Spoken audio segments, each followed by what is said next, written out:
Questo dolce nasce come un dolce asciutto, adatto alla prima colazione, fatto con vari tipi di canditi o uvetta a nostro piacimento. Vai con la sigla!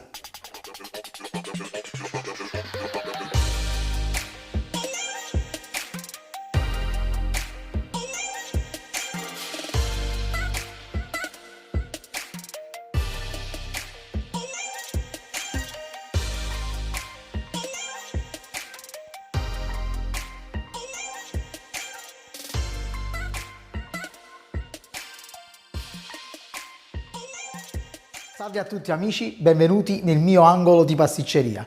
Oggi faremo una bellissima ricetta del casatiello dolce tipico della provincia di Napoli. Questo dolce, come vi dicevo, nasce nella provincia di Napoli, poi man mano si è tramandato sia nelle case dei napoletani sia nelle pasticcerie napoletane. Mi raccomando, andate a guardare sempre tutte le mie ricette. Adesso compare la scheda bianca, scritte tutte le mie ricette. Cliccate sopra questa schermata bianca e verrete indirizzati alla playlist con tutte le mie ricette create nel mio canale. Ovviamente daremo nozioni per eseguirlo con lievito madre oppure con il panetto in sostituzione con il lievito di birra. Potete usare qualsiasi tipo di canditi, uvetta o qualsiasi frutta a vostro piacimento. Andiamo a fare una glassa all'acqua in superficie perché se la faremo con gli albumi non viene cotta, quindi preferisco farla all'acqua che man mano tende sempre ad asciugarsi nel tempo, quindi può diventare sempre più dura ma non croccante, sempre malleabile quando andiamo a dare il morso. Adesso andiamo a vedere questa magnifica lavorazione. Allora, questa dose per casatiello dolce è per un prodotto da circa 1,5 kg finito in uno stampo da casatiello da 24 cm. Abbiamo 250 g di farina Manitoba 360-380 W, 125 g di acqua, 80 g di zucchero semolato, 120 g di burro, 80 g di lievito madre oppure un panetto con 50 g di farina Manitoba, 10 g di lievito di birra e 30 g di acqua per farlo con lievito di birra, 50 g di tuorlo d'uovo. Abbiamo il secondo impasto, abbiamo tutto il primo impasto più 200 g di farina Manitoba uguale alla prima, 80 g di zucchero semolato, un uovo intero, 80 g di burro, un cucchiaio di pasta al limone, un cucchiaino di estratto vaniglia, 5 g di sale, 180 g di uvetta sultanina o altro a piacere. Abbiamo la glassa all'acqua finale con 250 g di zucchero a velo, 30 g di acqua e un cucchiaino di succo di limone e i diavolini per decorazione sopra a piacere. Come vi dicevo nella ricetta, abbiamo indicato anche come fare con il lievito di birra con quel panetto che vi ho dato la ricetta per farlo comodamente con lievito di birra. Adesso iniziamo, vedete, nel farvi vedere come farlo con il panetto di lievito di birra. Mettiamo i 10 g di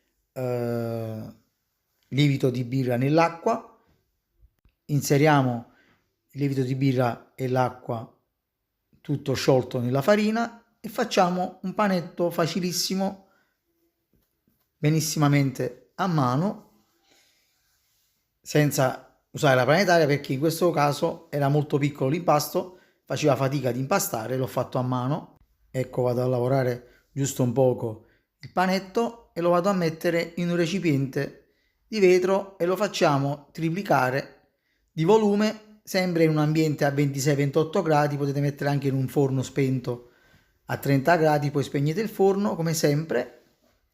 Andiamo a mettere, questo vale anche per il lievito madre, facciamo il rinfresco uguale a questo qua, facciamo triplicare il volume del lievito madre. Ecco, adesso vado a mettere nel recipiente, faccio una croce sopra, facciamo triplicare il lievito madre, la stessa situazione, e inseriamo nell'impasto. Vado a mettere un po' di farina sotto, in questo modo, vado a coprire sempre con pellicola trasparente affinché non si formino croste in superficie, e voilà, lo vado a porre in lievitazione. Il lievito di birra ci vorranno circa un'ora, un'ora e mezza, lievito madre ovviamente ci vogliono 4 ore. Ecco, il nostro panetto di lievito è pronto, vedete, si è aperto alla perfezione, bello lievitato. Ecco, e adesso possiamo iniziare l'impasto. Iniziamo con farina nella planetaria, con gancio ovviamente, zucchero, metto la metà di zucchero per far incorporare bene la forza dell'impasto e metto i 125 grammi di acqua e azioniamo la macchina a velocità media e aspettiamo che si forma un panetto bello energeticamente compatto per poi inserire gli altri ingredienti, uguale diciamo a panettone e altri grandi lievitati che sono pieni di ingredienti. Facciamo sempre la stessa procedura, vediamo che l'impasto inizia a diventare, vedete, a questo punto inizio a mettere il resto dello zucchero prima, continuiamo ad impastare.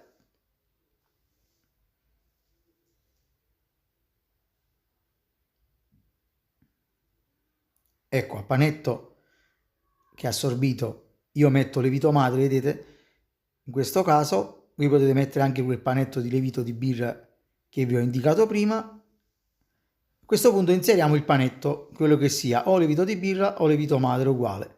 Vi ricordo che il lievito di birra lieviterà sicuramente, anziché metterci 12 ore alla prima lievitazione, come sempre, ci metterà sicuramente 4-5 ore, non di più. E andiamo a inserire un tuorlo per volta e un pezzettino di burro, ovviamente a temperatura ambiente, insieme, vedete, insieme al tuorlo, in modo tale da avere un solo assorbimento per volta. Vi ricordo che l'impasto non deve superare mai 27 gradi centigradi di temperatura, altrimenti dobbiamo mettere l'impasto in frigorifero e se ne parla dopo una mezz'ora.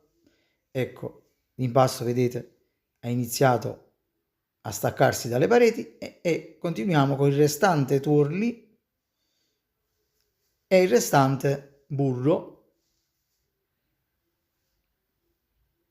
e aspettiamo. Vi ricordo che questi impasti sono fatti di attesa, anche la colomba, il panettone, il pandoro sono lievitati che hanno bisogno di attesa. Non affrettatevi a togliere l'impasto dalla planetaria perché non è incordato bene. Facciamo incordare per bene gli impasti. Quando raggiunge la maglia glutinica finale che vi faccio vedere, allora l'impasto è pronto. Anche se ci impiega 20 minuti, 25, mezz'ora, anche più di mezz'ora, purtroppo ci vuole tempo perché sono a quantità molto piccole, quindi gli impasti fanno fatica a incordare, giustamente. Vedete che man mano il nostro impasto, vedete, non dovete demordere in questo momento, ma dovete aspettare che l'impasto si incordi. Vedete, ho messo una marcia media non molto lenta, altrimenti veramente si fa notte per impastare. Ecco, vedete, man mano l'impasto inizia a incordare, vedete, man mano l'indizio principale è che lateralmente inizia a staccarsi dalle pareti. Quando vedete che inizia a staccarsi dalle pareti, non esitate ad aspettare. Ecco, vedete, guardate che spettacolo, l'impasto inizia a battere dalle pareti. Voi potete sempre dare una ripulita con una spatola lateralmente e aiutate come faccio io. Ecco, vi faccio vedere l'impasto, vedete come deve risultare. Per essere pronto io vado a mettere sempre il termometro all'interno. Si è fermata la temperatura di 23,3 gradi, quindi pienamente dentro la gradazione, e vado a estrarre l'impasto dalla planetaria e lo vado a mettere in recipiente, sempre per monitorare la lievitazione, recipiente di plastica, in modo tale da vedere anche esternamente come sta situato, diciamo, il livello. Vedete, a questo punto, quando avrà raggiunto il triplo del suo volume, sia con lievito di birra che con lievito madre, quando ha raggiunto il triplo del suo volume, ecco, in questo caso, vedete, anche di più quando ho tolto la pellicola da sopra, si era un po' attaccata perché aveva raggiunto tutto l'orlo del recipiente. E andiamo a fare il secondo impasto. Tutto il primo impasto lievitato, uguale ad un grande lievitato tipo panettone o colomba, è la stessa procedura, e andiamo a mettere il gancio e andiamo a inserire tutta la farina e iniziamo ad impastare a velocità lenta. Aspettiamo che assorbe un po' di farina tutto il primo impasto e poi proseguiamo con gli altri ingredienti. Ecco, a questo punto vado a mettere tutto lo zucchero. Ecco, vado a mettere l'uovo intero, come ho indicato in ricetta. Eccolo, perché l'impasto è molto sostenuto e ha bisogno di liquidi. E continuo ad impastare. Posso mettere anche a velocità media. E aspettiamo che si incorpora bene l'uovo all'interno dell'impasto. Ecco, vediamo che l'impasto inizia a essere solido. Come sempre, quando si è staccato dalle pareti, vado a inserire il burro e i restanti ingredienti in vari step. Vedete il burro sempre a temperatura ambiente tipo pomata, in modo tale che l'assorbimento avviene in modo più veloce, a meno che non è in estate, che lo facciamo in un periodo caldo, lo mettiamo veramente dal frigorifero e poi mettiamo in questo caso il sale insieme alla nota di burro che abbiamo inserito. Vado ad aumentare un po' la velocità di impasto inserendo a marcia superiore, così si va a assorbire con anticipo gli ingredienti, e vado a inserire, vedete, in questo caso mettiamo un cucchiaio o di pasta arancio, che vi invito a vedere sempre nel mio canale, o io in questo caso metto pasta limone, che mi piace farlo con pasta limone, il casatiello dolce. Vedete, vi ricordo che nel mio canale trovate come fare la pasta arancia, fate lo stesso sistema di farla al limone. Mi raccomando, togliete sempre la buccia bianca in eccesso sia per l'arancio che per il limone. Il mandarino non c'è bisogno perché già di natura è di buccia bianca fine, quindi potete stare tranquilli e mettete tutto il resto. Va bene, detto ciò, vedete, andiamo a assorbire il primo step di aroma. In questo caso abbiamo messo la pasta al limone. Man mano che si assorbono gli ingredienti, vedete che si continua a staccare dalle pareti l'impasto. Dovete solo attendere. Vado a mettere anche un po' la marcia più veloce. Ecco, vedete che spettacolo quando l'impasto si è incordato. Vado a inserire l'uvetta sultanina lavata e asciugata, messa a bagno almeno per circa 5-10 minuti, e poi andiamo a togliere il tutto. Ogni tanto vado a estrarre tutto l'impasto e lo faccio scendere. Vedete? E faccio inserire l'uvetta sultanina nell'impasto. Vedete, aiutando di tanto in tanto l'impasto a scendere per far assorbire tutta l'uvetta sultanina. Anche a mano va bene, diciamo che quando andiamo comunque a fare la pillatura dell'impasto, comunque gli diamo un'altra mano per quanto riguarda l'inserimento dell'uvetta sultanina. Vedete a questo punto che spettacolo, l'impasto si è incordato alla perfezione. Adesso vi faccio vedere anche come deve risultare l'impasto per toglierlo dalla planetaria. Diciamo che questo è un impasto simile a quello del panettone come modalità di impasto e maglia glutinica. Vedete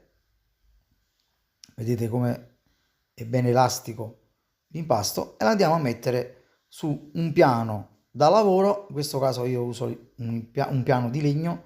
Andiamo a mettere l'impasto sul piano di legno. Vedete come è tenace l'impasto, non è proprio come panettone o colomba, perché è un po' più duro, e andiamo a fare la prima pillatura e lo lasciamo riposare per almeno un quarto d'ora, 20 minuti. Nel frattempo imburriamo anche lo stampo da casatiello. Io vi ricordo che lo stampo da casatiello è 24 cm, ma non misurando da sotto, ma misurando sopra la circonferenza superiore dello stampo. Fatto ciò, vado a prendere l'impasto e lo vado a rotolare proprio come un classico casatiello. Vedete? Vado a formare un pezzo di impasto, un filone di impasto lungo, e lo vado a inserire normalmente nello stampo e vado a schiacciare in modo tale da avere un impasto uniforme in tutto lo stampo. In questo modo, ecco come risulterà l'impasto del casatiello. Andiamo a mettere in un forno a 30 gradi, poi spegniamo la temperatura e lasciamo lievitare per almeno 6-7 ore. Per quanto riguarda il lievito madre, lievito di birra ci vorranno più o meno 2 ore, 2 ore e mezza, non di più. Vediamo che l'impasto, quando è arrivato sull'orlo, come in questo caso, lo togliamo dal forno, facciamo salire il forno alla temperatura di 180 gradi, forno statico, e andiamo a infornare a 180 gradi, forno statico, in un binario inferiore al centro del forno, e dopo circa 45 minuti il nostro casatiello è pronto. Vedete? Lo andiamo a estrarre dal forno e lo facciamo raffreddare normale come sta, così nello stampo, per almeno 3-4 ore. Vedete? È sofficissimo e morbido. Dopo 4 ore possiamo togliere il casatiello dallo stampo, lo vado a mettere in un piatto e vado a preparare la glassa all'acqua.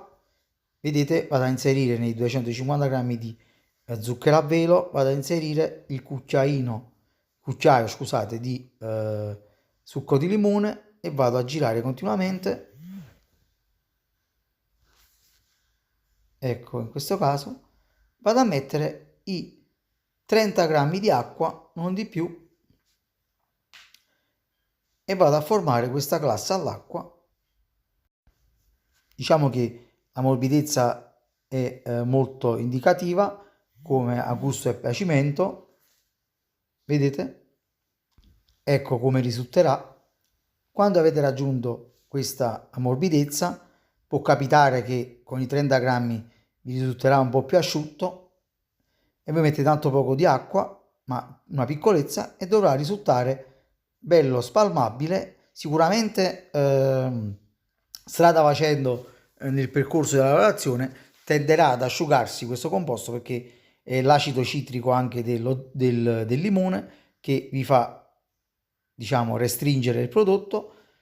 Voi potete benissimamente mettere un altro poco d'acqua, mentre io mi sono trovato benissimo con 30 grammi di acqua. Andiamo a cospargere tutto il casatiello con questa glassa, formando una glassatura non omogenea ma irregolare, proprio tipica del casatiello dolce. Vedete come faccio in questo modo. Continuiamo con tutto il composto. È calcolato che si può coprire questo casatiello per intero con questa composizione che vi ho indicato. Ecco, fino a consumare tutta la glassa. Vedete, come vi dicevo, tende comunque ad essere più dura. Io mi piace lavorarla più dura perché poi dopo posso mettere un po' d'acqua sulla spatola e finirla di stendere per bene. Se la facciamo troppo molliccia può anche succedere che scorre tutta la glassa, gocciola, come si suol dire, anche sul piatto. Non mi piace, deve avere diciamo, una glassatura più dura, in modo tale che rimane sulla fetta.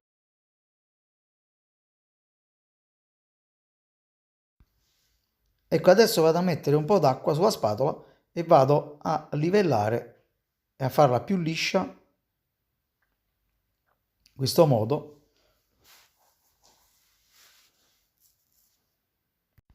Vi ripeto, se vi risulta già molliccia, questo passaggio ovviamente lo potete risparmiare. Vedete come si livella per bene con la spatola bagnata con l'acqua. Ecco, in questo modo. E andiamo a mettere i Riaulil sopra. I Riaulil sono i diavolini, quei confettini minuscoli degli struffoli. Voi potete mettere qualsiasi ovviamente confettini, anche ciliegie rosse e quant'altro. Io ho messo solo confettini. Ecco e voilà, il nostro casatiello dolce è pronto.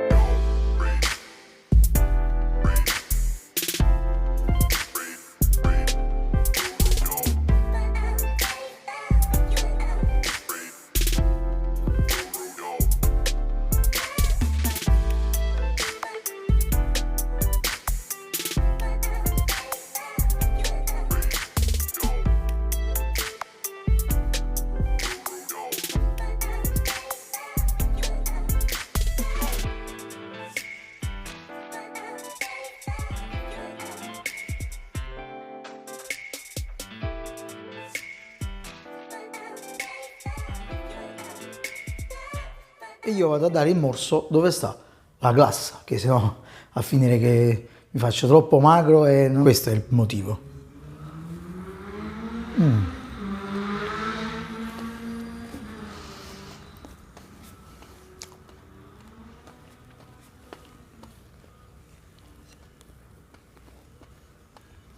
Ragazzi, mi raccomando, se vi è piaciuto questo video lasciate un bellissimo like, iscrivetevi al mio canale, seguitemi sempre sui social, Facebook e Instagram.